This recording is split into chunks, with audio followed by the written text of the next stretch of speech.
demand. Ask not what your country can do for you.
Carl and Damon here from Brrraains A Head-Banging Life, gbhblofficial for short, and it's They Made What into a TV series, as we're neck deep at the end of Roughnecks, Starship Troopers Chronicles.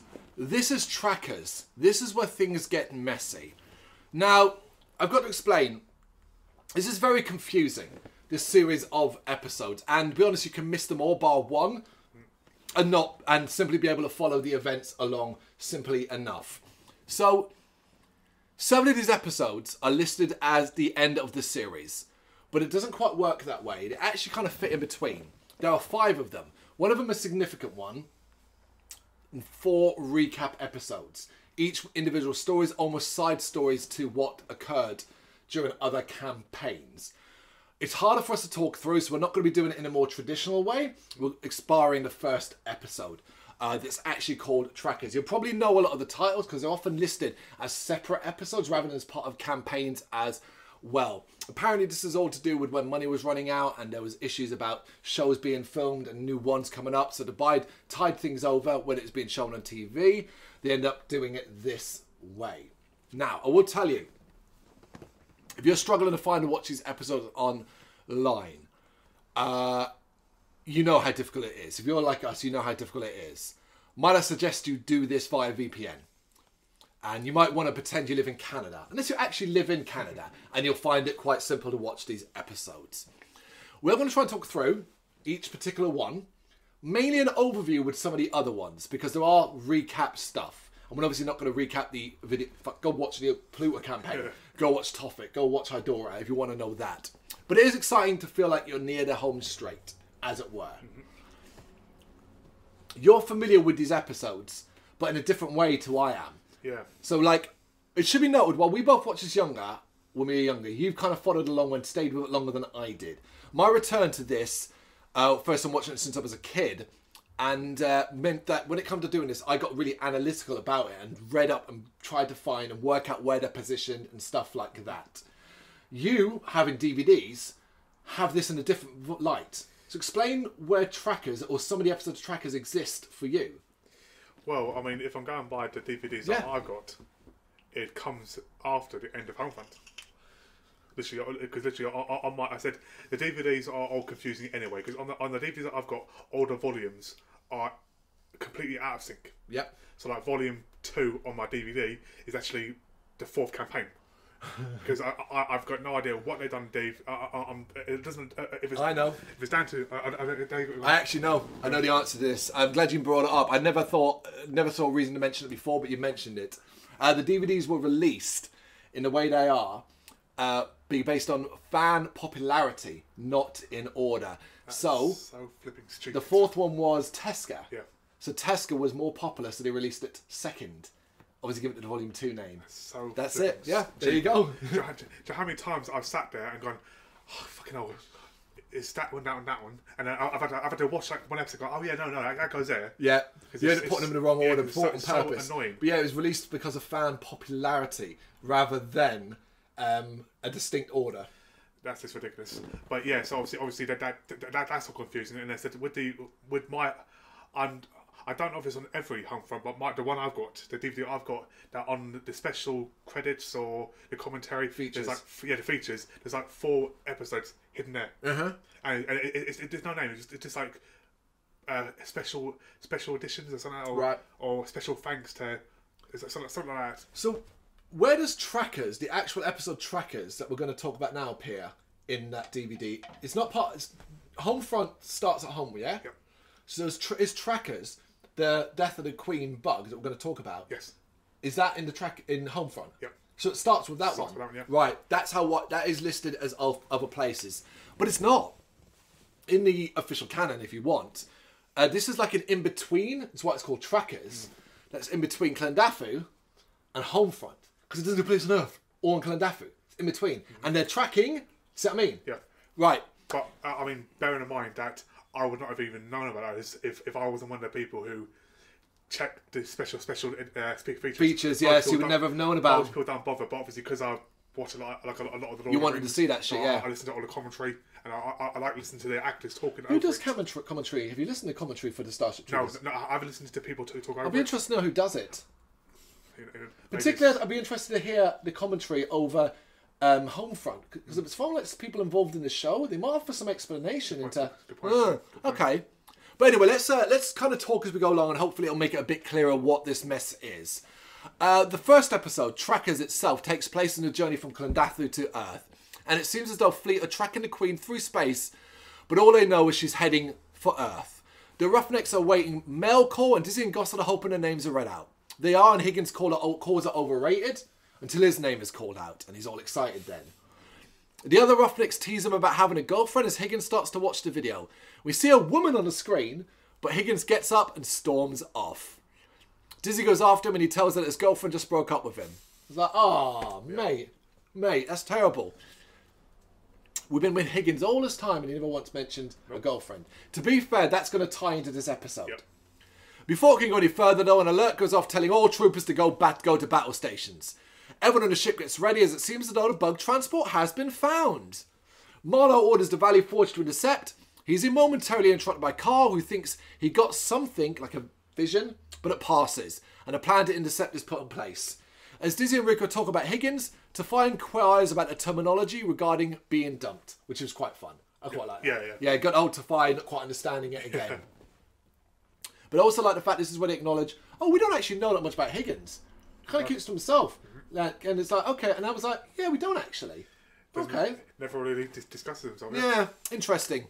Gunships are launched as they approach the bug transport, but naturally it starts to defend itself with bugs, smaller transport bugs and plasma bugs. The latter can apparently survive in space. Okay? Yep. And as a result, probably shouldn't question this anymore. Like, should probably just stop questioning things and just, like, get on with it. It's a sci-fi. Yeah. Carmen is forced to do some evasive moves in the Valley Forge, but they are hit. Not doing enough to damage him yet, but space is full of missiles, including the one that Psychon launched, the transport bug. It takes some serious damage, and Marlowe orders the Valley Forge to be taken in closer. Just before impact, he orders it to swing around and shoot missiles into its side, destroying it completely. I did actually love this part, like the manoeuvring, like pull it, like almost like a pirate ship. Yeah. Pull alongside it and fire into the side of it. Yep. I thought that was cool. But it's over. Woo! They won. All done. Marlowe reports to Psychon Command that they've eliminated the Queen. However, at the same time, and probably this episode's best moment, all these different commanders appear on the same recording, start reporting that they have also killed the Queen. And it gets bigger and more appearing. Reporting we just killed the Queen and all that. And it's like, what the fuck's going on? Yep. Awesome. Carl reveals that the transports are decoys and the Queen is still alive. And there was, I was a bit like, well, isn't it really convenient? That Carl, because Carl isn't sure why he wasn't able to detect this earlier. And I was like, well, that's convenient. Now you can. But also that everybody killed their fake queens. At the same time. Exactly the same time. Okay, all right. Back in the bunk room, the rest of the Roughnecks realise that they don't actually know much about Higgins. Rico and the rest decide to confront him about his secretness. He comes in and they start quizzing him, suggesting he doesn't trust him. Higgins claims that his life just isn't that interesting. They decide to leave him alone though as we cut to Carl, who has tracked the Queen. Of course he has. Now he has. Fucking useful, not useful, useful, not useful. Yeah, useful. Heading to Earth, but via a route that will take the Valley Forge well away from things. Carl insists that he is correct though, and that she will reach Earth in 48 hours. but they can reach her spot in 24. So that's now the plan. Okay. We then cut to them arriving and everyone getting ready for battle again. I was a bit like, oh, right, they don't really know what to do here. No. In fact, we've already done it, and now we're doing it again. Yeah. And again, I come back to this thing. Why is this not either at the start of Homefront or at the end of Clondafu? Exactly. Why is it not there? Why is it separate? So stupid. As they approach, though, they notice the transport bug isn't defending itself, and they're able to destroy it with complete ease. Or so it seems, as the ship emerges from the explosion completely unharmed. Yep, don't know either. We never get explanation for how it's able to do that. Nope. A special bug. Yeah, a special bug. A new plan is made. Enter the transport and blow it up from inside. And I was like, no, I don't do this. Because we know who's going on. I know. And we know it's them. And we've done go inside and blow things up already. Yep. We've done this. Anyway, the plan is now to send decoy ships and the Roughnecks will then enter the ship. Before this, Rico tries to get to know Higgins a little better as they make their preparations. The decoy ships are launched and the transport bug starts to try to defend itself now. And I'm like, so why didn't you do that when the Valley Forge attacked? What's different now? They were all asleep Yeah.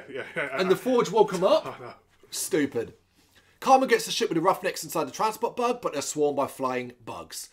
Using shock sticks built into the ship, they're able to temporarily escape, but the bugs aren't just going to give up. They manage to evade and land. Razak orders Tafia to stay with Carmen on the ship, and the rest are with him to end this. Inside, Carl leads them to where the Queen is, and I'm like, didn't we do this last episode? We're literally doing the same fucking thing. Again, I don't know why you'd leave Tafia. Why wouldn't you leave Higgins? Tafia is like a seasoned battle commander. Yes. They make their way to the Queen's lair. It's full of bugs.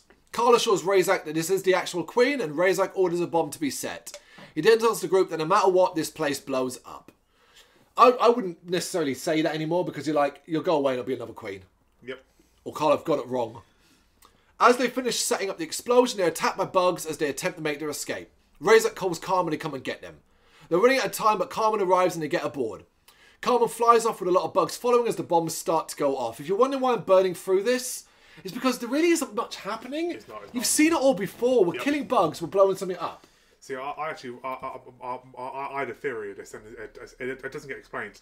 But I reckon that when Carl had his mind freak with the Queen, that she put some sort of decoy in his head. Okay. That's just my opinion. What about all the others? What are the other psychics who were leading the other teams? Well, we've only seen one psychic, so I'm saying Carl's doing psychic. so according to this show, the Roughnecks and one psychic exists, and that's it. So I'm going with that's my theory. I'm sticking with it. You know what? I'm going to be really. I don't care about your theory about this specific episode because this episode could have been 3 or 4 minutes long. Exactly, I know. Jammed in at the end of Clondafu, and that would have been fine. Because guess what? They managed to escape the transport bug. It blows up, and that appears to be it. They celebrate, return to the Valley Forge before we see them landing on Earth as heroes. Rico jokes to Higgins that being a hero has its advantages. And as Carl walks down the ramp, he gets a flash of the Queen and tells Razak that the Queen is already on Earth. That's it. That's it. Yep. That's the episode. And what you go to? Oh, is that it? Like that did not need to be on its own. No.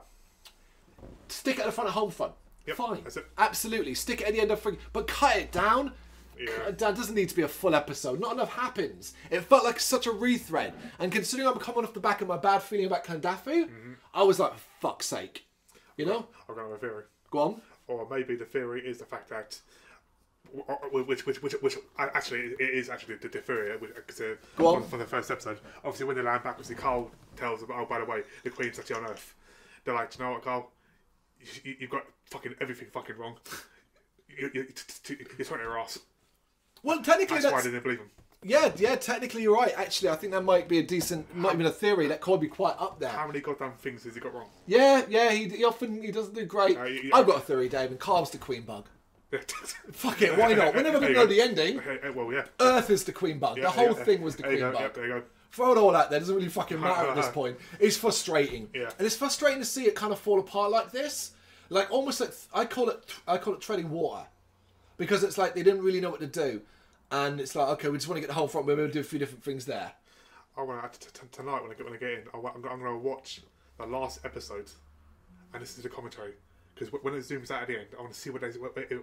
That'd be interesting. Yeah, text me. Let me know. Yeah. Let me know. Okay, the other episodes then of the Trackers campaign, although it's not a campaign in the same sense. Propaganda Machine is another episode. And here it's very straightforward. Higgins is tasked with creating a... Nope, sorry, I've jumped ahead. We need to start that again. Okay, on to the other episodes then, the other parts of the Trackers campaign, although it's not a campaign in the same sense. We have Pluto and Beyond. That's what this episode is titled. It's Higgins doing a report about Pluto, and it is a recap episode. Completely there, you can skip it fully. There's nothing to talk about here. What annoyed me was I thought there was a golden opportunity here, which is, because it's done as a news report with Higgins, the only thing that's new is Higgins' voiceover. But even then, that cuts out. What I would have liked to see was them, Higgins was using his camera all the time. Give us that. Yep. Give us the POV stuff of the same events we already saw. Admittedly, that would obviously taken more work for them to do, but it would have been interesting, a different way, and it would have made the episode, because then you could have seen it from Higgins' perspective as he's filming some of the stuff we just saw. Instead, what we get is cuts and flashes back to the events on Pluto in the most infuriating way. Do you know why? Because it's memories and flashes where Higgins isn't even often there or part of. Do you remember the part in Pluto where Xander and Carmen crash to rescue that team and get trapped inside that bunker, and it's where the Roughnecks come up? Higgins remembers all of that, and he wasn't. He's not even. He remembers the crash, and he's on the ship with them. Yeah, he wasn't there. Stupid. It's a complete flashback episode. For me, what they should have done there is, because I'm pretty sure in the Pluto campaign there is a moment where Higgins is filming it and he's doing flashbacks anyway on the actual campaign. But that there, they could have used that there to show the scenes like, how does Xander get infected? Maybe showing little flashes, just little clips of the campaigns they talk about. Like, as day 146 of this campaign, we haven't seen this part. Little flashes of what happened in between us, but it's there. Yeah. Yeah, it could have been that. It could have been, yeah. It could have been. You're absolutely right. So that's Pluto and Beyond. So moving on. Propaganda Machine. This, again, could have been so much better, because this is an actual tie-in to the Starship Troopers lore, where Higgins, basically, after his previous report was too depressing, is told, we want you to create a positive news story. Like, we want to make the war look like it's fun, having a good time. And I'm like, hey, all right, that's quite good. That's very propaganda. And so on. So it is quite fun when it first starts off idea with Higgins talking about upbeat. And then this time the flashbacks, while it's, again, all based on stuff we've already seen, tends to be more of a fun aspect. The camaraderie of the group, the fun they're having together, the rescuing and stuff like that. That's what we get here. But it is, again, all flashbacks. Yep. So I don't really know what else to say about it. Is it worth watching? No, because it's a flashback episode. And again, those flashbacks are more just like a reminder. Why not? I know they were treading water until they got the go-ahead to start doing Homefront. Yeah. And so on, and that's what this was being aired. How big of a gap was there between Clondaffer and Homefront? I'd have to check the. Yeah, because that's what I'm going to. If you're talking about, if there's a big gap, maybe that was like a refresher for people. Maybe it's not a bad idea if you're watching it weekly. Here's the thing: if you're watching it weekly, by the time you get around to this, you probably wouldn't mind it so much, because it had been a while since you saw, say, Pluto and things like that. Yeah. When you're watching it like we are, say you're watching it on a DVD or watching it as I was via streaming, and you're watching one after the other, I don't need to be remembering all this stuff. Do you know what I mean? That's what it is. It is a big difference. Of course it is. But we do kind of get a proper episode, sort of, next, with Marooned. It's more flashback stuff again, with Higgins talking about the war as the Roughnecks attempt to launch down to Clondaffer. And I was like, wait, I think it's Clondaffer because it looks like the same planet. But it immediately makes it clear that it's not the next episode in the story, more of a side story with flashbacks. As Rico is knocked off course and floats out of deep space, calling out for help. It's like, okay, right. His attempts to keep himself calm as he floats away are amusing. And as he floats through space, he talks to himself and flashes back the character moments he shared. The first being he did with Dizzy.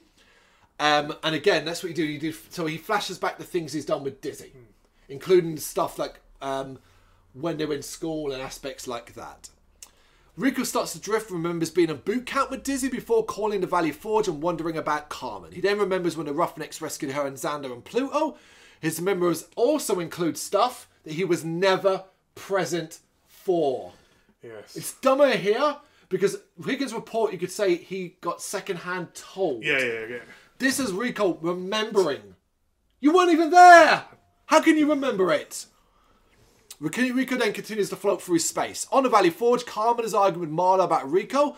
She wants to find him, but Marla believes Rico's already dead. She convinces him to let her take a ship and go find him. 1 hour, he says. Admittedly, Rico does begin to believe he won't survive this and then remembers some of his relationship moments with Dizzy, Carmen and Carl. It's a replay of the football game and the graduation conversation with Carmen before finding out he didn't have the grades for pilot. So, I did actually watch this, as you can tell. Yeah. Carmen is trying to reach Rico via radio and motion detectors. Rico then remembers his time with Carmen in the Zephyr campaign, including the part where they fell into a pit and almost got stuck in frozen water. I'm like, you couldn't think of something happier? Rico's suit tells him that his oxygen is about to run out. Carmen is told to return to the Valley Forge by Marlo. She tries to argue for another few minutes, but Marlo orders her back. 3 minutes of oxygen left as Rico continues his memory of Zephyr with Carmen and feeling jealous over Dizzy's relationship with Gossard. Finally, he remembers his time in the tank with him and when him and Carmen kind of hooked up. So again, you know this is out of order because you're like, wait, aren't you not with her? Yeah. I admittedly at this point, I thought, oh shit, is this episode going to explain the splitting? Yeah. I thought, oh, is it we're going to see a flashback where she's like, look, it ain't working out, Johnny, or something like that. But no. As they kiss in that memory, Rico was told by Suit's computer it is 1 minute of oxygen as he sees a ship in the distance. He's too far for the ship scan to see him, so he uses his gun to set off some motion, and the motion detector sees him. Carmen is able to rescue him, and that's it. And I was like, well, that was pointless. Yep. Didn't really develop anything. He's alive, he's fine. Yep. Well, Pointless. Finally, before we hit the home front campaign, it is an episode called A Court Martial of Lieutenant Razak. There's a title that makes you go, ooh, interesting. And if, other than Trackers itself, the first part, this is the one I urge you to see, because this is kind of cool. Higgins opens and tells us it's day 165 of the Clondafu campaign. So it's a side story. 165? Yeah. Near the end it was 185. Yeah, 185. So it's a little bit before. Yeah, but okay, yeah. See, it all works as side stories. Yeah. The Roughnecks are about to be dropped in a hot area and Razak is not happy as the area is very dangerous. He tells Carmen to bomb the area first, but she tells him she has orders not to do that. Razak orders her to ignore the order of Lieutenant Walker. And you remember Lieutenant Walker, he was Pluto. He was the one who wanted to capture a plasma bug. Yep. Bit of a dick. Yep. Razak orders Carmen to ignore him and bomb the area anyway, which Carmen does. Walker then gets on the call to Carl and tells Razak that he just bombed troopers. 6 squads led by General Redwing. It was a secret operation, hence why Razak didn't know. This isn't good. And Razak's face of like, oh, what have I done? Is fucking great. Yeah. So it's an interesting angle, right? Yeah. Back at base, Razak is going through a court-martial led by Walker. Walker claims it's not the first time that Razak has cost the lives of troopers, as we now flashback to the memory of Razak's team getting killed by bugs on Pluto when he lost his arm. Back in the room, Razak says that his record will speak for itself. Witnesses are then brought in, starting with Higgins, who is told to describe an event on Tophet. It's flashback time again, with Higgins telling the story and Walker trying to make it look like Razak was basically bad at his job. We then get another flashback event of Tophet. Higgins is then told to leave and he tells the rest of the Roughnecks what's going on inside. The court-martial continues with Tafai being grilled about not being accepted by Razak when he first joined the Roughnecks, and we then get flashbacks to that specific event. Back in the room, Tafai makes a damn good case for Razak and really sticks up for him, which makes the lieutenant smile. That's a rarity, getting a smile from Razak. Now it is Carmen's turn as Walker makes a talk through Xander, taking over the Valley Forge and the events around it. And again, Walker's trying to spin it, so Razak didn't do a good job. Back in the room, Walker tries to put the blame of Xander's escape on Razak. Meanwhile, outside the base, a lot of bugs are seen approaching. Next up, it is Rico, and it's about Chaz. As we flash back to the episode involving the robot. Okay. Now, I skipped all the flashback scenes. I scrubbed along every time it was flashing back. I rewatched this. Up Chaz, man. Yep. Miss Chaz a lot. Walker tries to make the destruction of the expensive piece of equipment Razak's fault. So top shit from Walker. He's a right shitbag in this. He wants I him out of Razak. He wants to nail him for this one, yeah. He then brings up a part of the Toffet campaign with Rico, specifically when they got captured by skinnies and ended up in prison. Sentence is about to be passed. But before sentence can be passed, an alarm goes off. Bugs are attacking. Razak then stands up and declares there's a traitor in the room. One who is feeding the bugs information. Walker is shocked and declares his innocence. But one of the generals behind him stands up and declares Walker to be the traitor and to be destroyed. Razak pulls a gun out, points at Walker, but then moves him out of the way and then shocks the general, who falls on the desk with a brain bug coming out of his neck. Razak then kills the brain bug with a chair. Redwing and her troops then come over the comms, and Walker is shocked to see them still alive. As they deal with the bug attack, Redwing reveals they knew all along that someone was leaking intel to the bugs. So to get it out of the people, to get it out, to work out who it was, they set everything up. It was all planned. The bombing, the disobeying orders, the court-martial, everything was planned. I was like, damn, that's cool. I'll tell you, I've not seen this episode. Yeah. I've got to watch it, but that sounds like fucking a good episode. I've got to watch this one now. It's very, very cool. As like Walker's shocked. And like, it was, you know. Then I presume Walker didn't know about it. Walker didn't know. He was a suspect. It shows how little they think of him, doesn't it? Yeah, he was a suspect. He was a suspect. Yeah. Redwing and her troops were never anywhere near the area. And so on. So it was very, very cool. And it ends with Razak ordering the Roughnecks to get out there and deal with the bugs. Yeah, I'm a big fan of this episode. I think it's one that people need to see. How did the brain bug even get in? It just happened, didn't it? Yeah. But what I like about this is what I'm talking about, doing flashbacks right. The flashbacks are done in a way it complements the story. Because when, like, for example, the part with Higgins is when he forces Higgins to fly the Scar through that flaming towers. And at the end of it, Higgins learns how to fly it and is really happy about it. But from a military perspective, that was a terrible idea. Of course, yeah. All these things that you're like, oh, it makes sense. Yeah. Chaz, okay, that was an expensive robot. You kind of destroyed it almost immediately. Yeah. Do you know what I mean? Like, all these interesting things that I'm like, yeah, you know what? I buy it. This is a good idea. But it's all a fucking ruse anyway. So I like that, man. I'm a fan of this one. But that's it. That's Trackers. Bookended by two... I don't want to say too good. No, bookended by 2 episodes you probably should see. Trackers itself, because it effectively is story based. Yeah, you need to see it. Yeah. You do need to see it. And the Court Martial Lieutenant Razak, because of the intriguing idea they do. I would probably say Marooned, just because in between the flashbacks you do get the kind of Johnny drifting through space, and it's a solo episode. Yeah. But you really don't need to. And the other, Pluto Beyond and Propaganda Machine. Give them a miss. There's nothing there. I mean, I'll tell you, if you don't watch the Trackers, with them chasing the brain bug, you will just watch Kandafu, and then you'll start the home front. And you feel like you missed... You'll be like, okay, why aren't they chasing the aliens? Yeah, apparently the war's over. Exactly. So literally, you'll be confused. Yeah, so you kind of do need to watch it to follow along. Yeah, it makes sense. Weirdly enough, you could skip a lot of episodes in campaigns sometimes. Really, you only need to often see the beginning and the end. Yeah. But this is one you definitely need to see. But yeah, that's Trackers. It's nowhere as long as the normal videos we do, because obviously the recap episodes we're just ignoring. And up next, that's it. It's Homefront. So if you haven't seen this episode, I'd be particularly interested to know what you think. A, do you agree with us about the Trackers episodes being so damn poor? And do you agree with me, the Court Martial Lieutenant Razak being a pretty badass episode? You know what to do. Drop them in the comments. Thank you very much for watching. You can check us out on gbhbl.com, as well as on Facebook, Instagram, Twitter and Tumblr. Go to Patreon to help us out over there. That's patreon.com/gbhbl, as well as Big Cartel, where you can find some of our merchandise. We have a podcast running on SoundCloud and Apple Podcasts. And of course, if you like this video, do us a favour, hit the subscribe button and help the channel grow. Games, horror and heavy metal. What else is life for?